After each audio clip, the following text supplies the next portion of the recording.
De Colmar, la société LK Kunigel et Alsace Destination Tourisme viennent de lancer en Gagné avec de chaleur historique patron des rôtisseurs à propos de Les interviews de cas par cas sur ligne 68. Bonsoir Jean-Marc Deichtmann. Bonsoir K. Alors vous êtes le maire de Huningue, dans le pays des Trois Frontières. Vous êtes aussi depuis peu le président de Saint-Louis Agglomération et vous êtes candidat au municipal. Justement, le pays des Trois Frontières, c'est un pays qu'on ne met pas souvent en avant, peut-être pas trop souvent en avant. C'est bien regrettable, effectivement, parce qu'il y a forcément beaucoup d'atouts chez nous, notamment en ce qui concerne l'économie, bien évidemment. On parle beaucoup des frontaliers qui vont travailler du côté suisse, mais on oublie effectivement que chez nous, il y a à peu près 25 000 postes de travail sur Saint-Louis, Huningue, Ézingue, Blotzheim et les environs. Malheureusement, beaucoup de personnes l'ignorent. L'actualité est marquée par le coronavirus. Vous étiez à l'époque directeur d'école. C'est assez inédit d'arrêter l'école pendant 2 semaines? Ah, c'est complètement inédit. J'étais ce matin effectivement voir comment ça se passait par rapport au fait que les écoles n'ouvraient pas. Ça s'est très bien passé. Mais j'ai 39 années d'éducation nationale derrière moi. Je n'ai jamais vécu cette situation. Donc c'est franchement inédit. En tant que maire, vous affrontez cette situation. Demain, si vous êtes encore en responsabilité, ce sera pareil. Donc c'est quelque chose de nouveau dont il faut tenir compte maintenant, ces épidémies. Alors à mon avis, il faut en tenir compte au même titre effectivement que l'évolution du climat, que des crises qui peuvent arriver alors qu'on ne les voit pas arriver. Et ça ne simplifie pas effectivement le travail de proximité du maire, qui ne peut pas faire ce qu'il veut, hein, puisqu'il est dépendant évidemment de ce que monsieur le préfet lui dit. Mais je crois qu'il faut surtout avoir beaucoup de bon sens. Alors on est dans le domaine sanitaire. Huningue a souvent défrayé la chronique ces derniers mois avec cette histoire d'absence médicale. Où en est-on aujourd'hui dans l'offre médicale? Y a-t-il un généraliste ou des généralistes à Huningue? Alors il y en a un, effectivement, qui a commencé son travail au 1er janvier dernier. J'ose espérer qu'il pourrait y en avoir un deuxième dans les mois qui viennent. Et par contre, nous avons effectivement énormément d'autres médecins, puisque nous avons créé un pôle médical il y a maintenant 6 ans. Et ce pôle est complet à un cabinet près que je souhaite réserver à un deuxième généraliste. Et du coup, effectivement, si cette personne pouvait arriver, ce serait une très bonne chose pour notre commune. Comment faites-vous pour attirer des médecins généralistes ? Ah bah là, écoutez, je n'y suis pas allé par 4 chemins. C'est vrai que nous avons ouvert le carnet de chèques parce que c'était le seul moyen, effectivement, de décider quelqu'un à venir chez nous. Donc nous avons estimé, effectivement, que par rapport à l'aide qui était apportée par l'ARS, il fallait encore amplifier un petit peu cette aide, notamment par rapport à l'équipement du cabinet. C'est ce que nous avons fait. Et donc, effectivement, le médecin travaille depuis début janvier et il est quasiment pratiquement déjà complet. Ce qui montre bien qu'il y a un réel manque de ce côté-là. C'est regrettable. Huningue était peut-être un petit peu à l'avant-garde, mais on se rend compte effectivement que l'ensemble du secteur, j'allais dire trinational, parce que le problème est le même en Allemagne, eh bien, commence par être très compliqué par rapport à l'offre médicale. Alors vous êtes maire de Huningue depuis 2008, vous êtes candidat à un 3e mandat. Qu'est-ce qui a changé à Huningue depuis que vous êtes maire? Ou qu'avez-vous fait de marquant? Rien et tout. Rien et tout. Alors, Huningue est toujours au bord du Rhin, Dieu merci. Huningue est toujours à côté de Bâle, Dieu merci.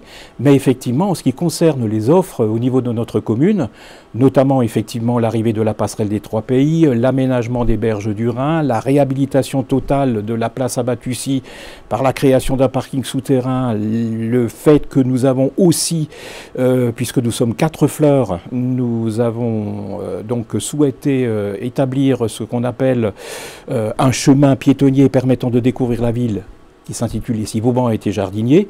Donc tout ça nous permet effectivement d'être en continuité parfaite par rapport à ce qu'ont fait mes prédécesseurs, notamment le parc des eaux vives, le triangle, etc., qui sont du fait de M. Martin et puis de M. Meubel.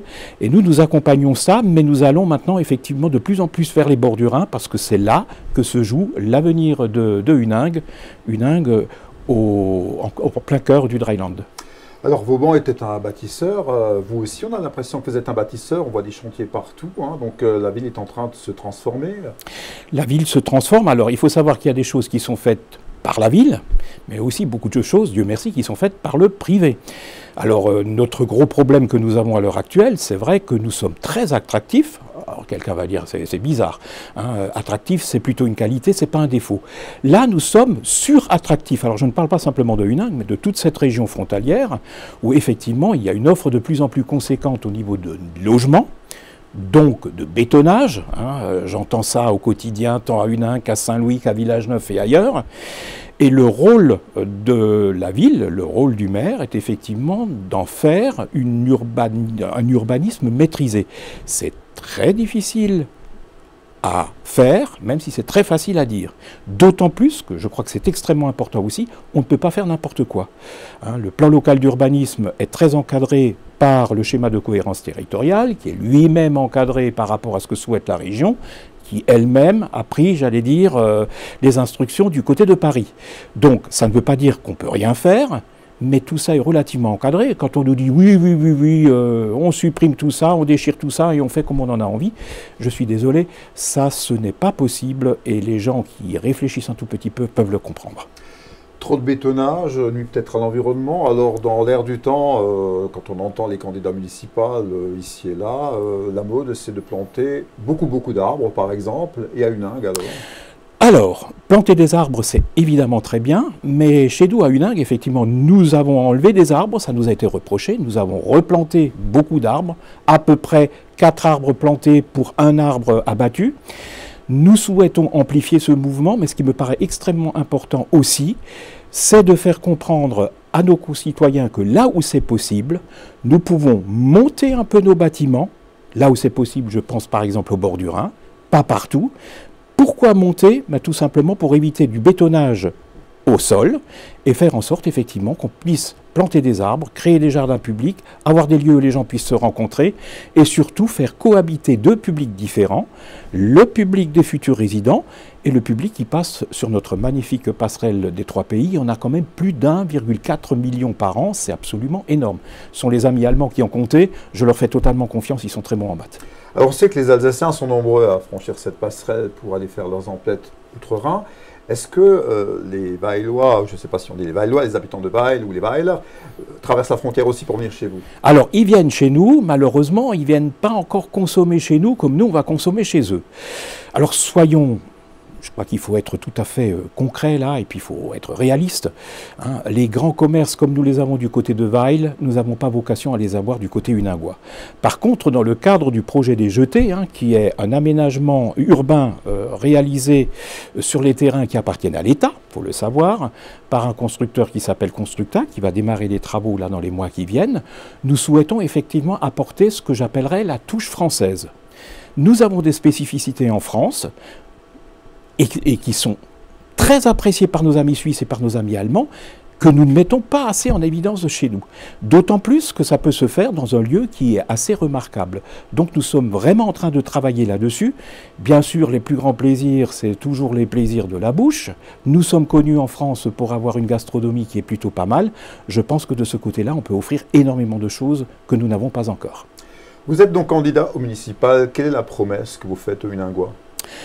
La promesse que je fais aux Huningois, c'est de continuer un travail qui a été entamé il y a de longues années déjà, qui a été poursuivi depuis 12 ans, de tenir le tiroir caisse le plus sérieusement possible, d'autant plus que nous avons un très grand projet à Huningue, c'est la réalisation d'un nouveau groupe scolaire.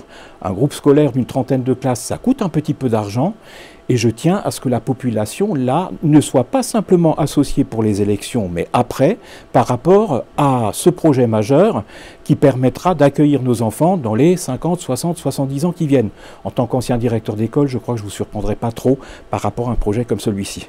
Il y a quelques semaines, vous avez succédé à Alain Guirny, hein, le défunt président de Saint-Louis Agglomération, donc à la tête de cette entité. Ça pèse quoi, Saint-Louis Agglomération, en quelques mots? Saint-Louis Agglomération, c'est 40 communes, 80 000 habitants. Nous allons du côté de Saint-Louis jusqu'aux portes du Sungo. Nous allons du côté de Saint-Louis jusque pratiquement aux portes de Mulhouse, hein, puisque la commune la plus près de Mulhouse, c'est Lanzer. Et donc ça fait beaucoup de monde, avec un territoire extrêmement différent. Et nous sommes ensemble seulement depuis 3 ans. 3 ans, c'est très court. Donc, beaucoup de choses ont déjà été faites grâce à Alain. Il a eu ce formidable mérite de pouvoir unifier ce territoire dans la confiance des uns des autres. Eh bien, je pense que le prochain président, quel qu'il soit, aura comme mission de poursuivre cette œuvre parce qu'encore une fois, nous sommes un territoire d'exception, il y a beaucoup de choses à faire. Alors Jean-Marc, vous êtes aussi aux confins d'Eurovélo Route, effectivement. Tout à fait. La question pour finir, vous faites du vélo ? Alors j'en ai fait, il m'arrive encore d'en faire, et j'avoue que le jour où j'aurai un petit peu plus de temps, eh ben, ce serait bien effectivement de reprendre le vélo et de faire le tour de la ville par exemple avec les nouvelles pistes cyclables en vélo. Merci beaucoup Jean-Marc Deichmann, maire de Huningue et président de Saint-Louis Agglomération. Bonne fin de campagne. Merci à Bouka, merci beaucoup. De Colmar, Lassheim, Elka, Kunigel et Alsace, destination tourisme, viennent de lancer en gagnant à leur piste saint patron des rôtisseurs à Port-de-Calais, touché par un incendie dans la ville d'Hilaire.